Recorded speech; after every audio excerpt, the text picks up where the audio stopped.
Good morning, folks. Sunday, October the 4th, day number 2 of being here in Illinois. And my name is Deacon Taylor. I'm here today to talk about my role as the vice presidential pick for Chris Keniston's campaign in 2016 as he runs for presidency in these United States. So, in part of his platform, he talks about taxes. And in several conversations today, excuse me, there's been people that have alluded to things that are ways the federal government currently controls the state governments through these dangling strings of pockets of money. So let's talk a little bit more specifically about taxes and my opinion about what needs to happen. So again, I don't represent anyone but my own opinion. So take that for what it is. I have a feeling that a lot of the things that I say based on feedback I've gotten from Chris are very in line with what his views are, but I leave that up to his full determination of whether or not he's going to take these ideas and use them or implement them or otherwise. So take all of this with a grain of salt, very big grain of salt. So taxes.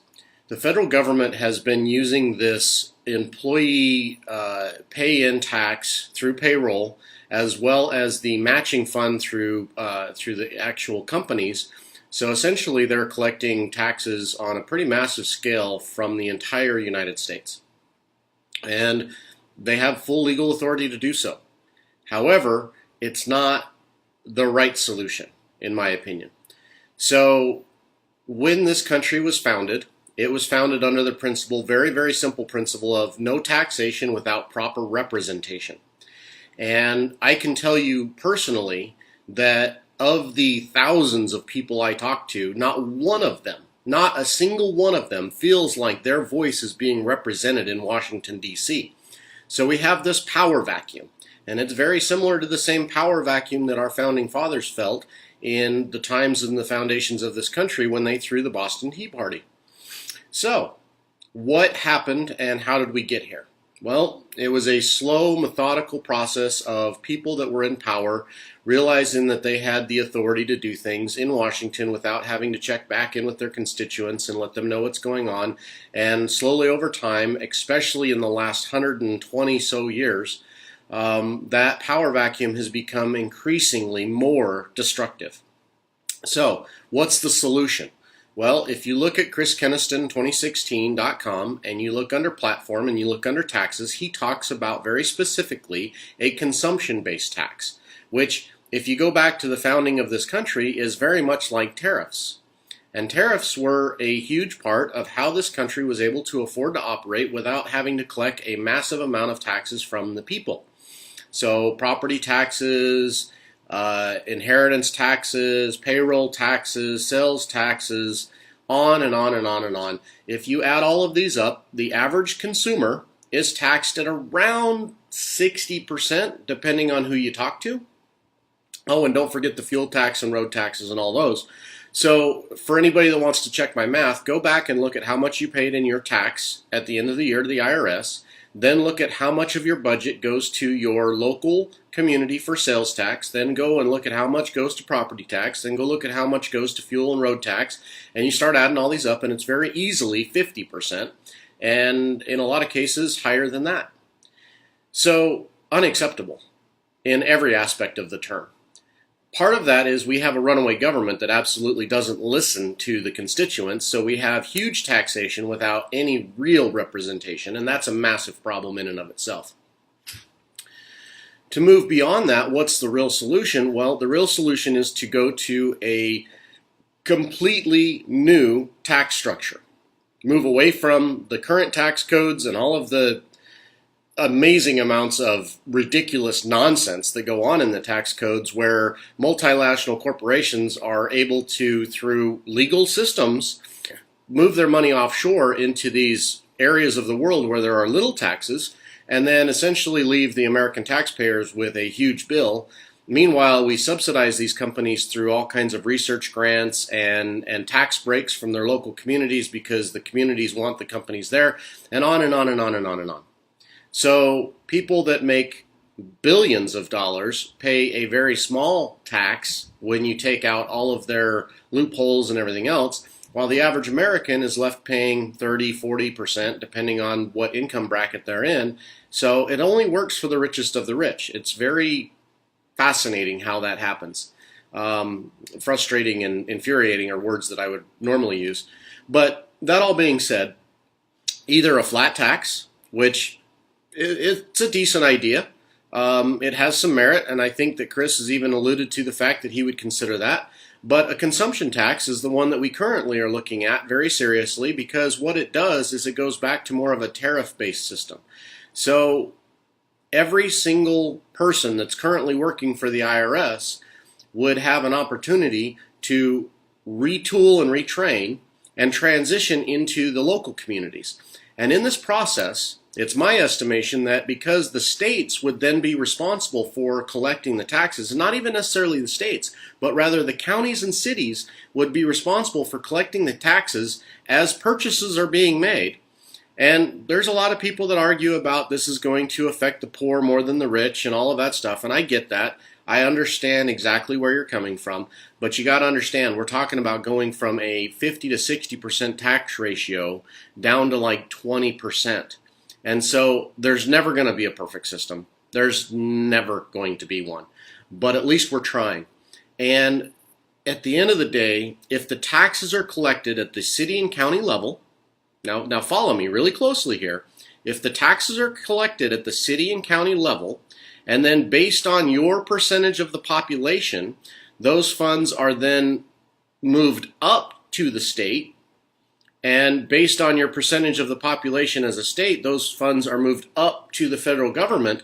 Then no longer does the federal government or even the state government have power over the local communities.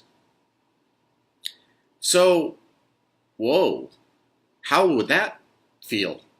Where if the states aren't doing what they're supposed to be doing, then the cities and communities could actually hold the purse strings from the state, because the state needs that money to operate its budget, and the state needs to get their budget approved by the city and counties.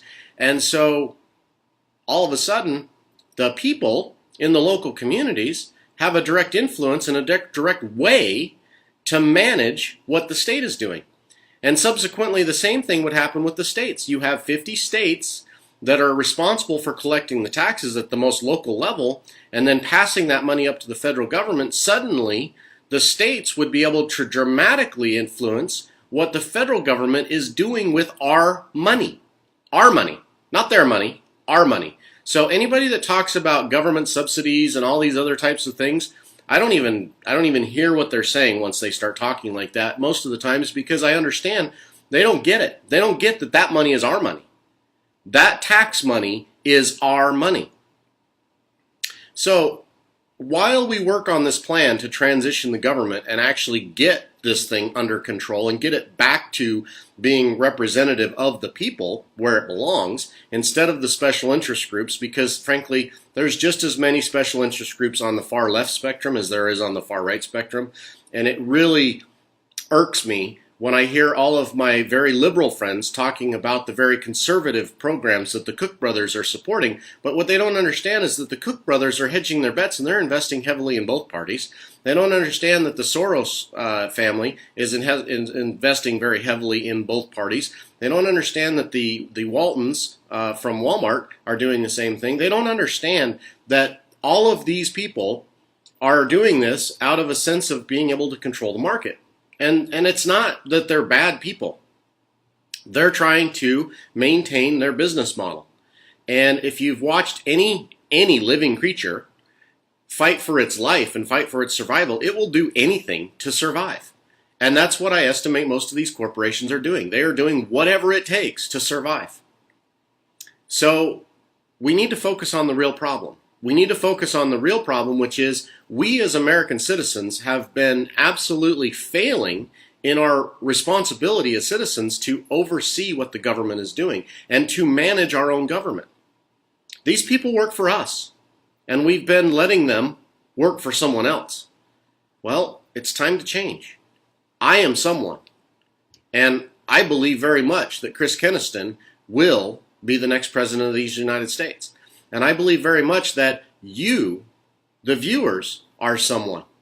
And when we all stop pointing fingers and letting everybody else be the blame, we take personal responsibility for what's going on, and we get involved and we get engaged and we actually study what's really happening instead of listening to the noise coming from the television stations that are very, very motivated by making profits of their own because they're just a big corporation.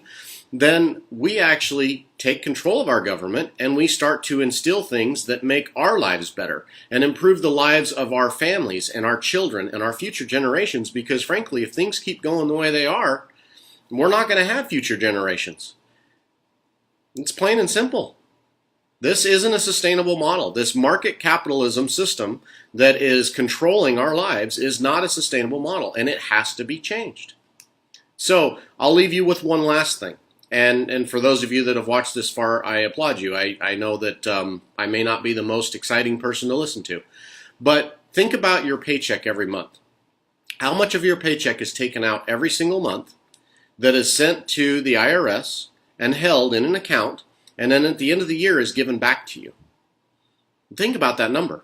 I remember when I was working for corporate America, and I was a project manager and a construction manager, and so I had some pretty good incomes. And I would watch 25, 35% of my paycheck get taken out every month of a six-figure income and go to the bank in Washington, the IRS, and sit there. And then they would use that to make money. And instead of me getting that income, it was going to the coffers. And then at the end of the year, they were so generous. They were so generous. They would give me back my own money. So what I did was I started to change my system to where I had zero taken out of my paycheck in taxes every month, and I would invest that money. I took the exact amount that was normally coming out of my paycheck, and I moved it to an investment account. And then at the end of the year, I would pay my taxes.